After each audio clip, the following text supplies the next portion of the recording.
Yeah, we've got a dashboard off an E-Type Series 1.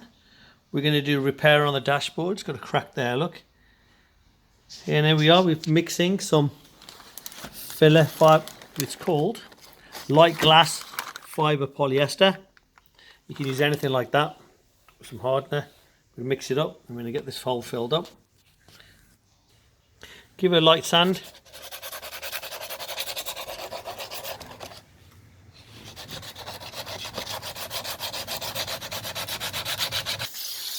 Blow it away.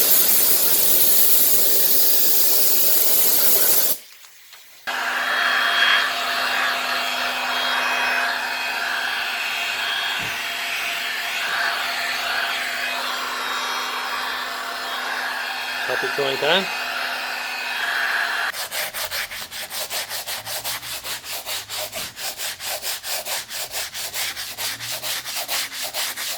Sand it down.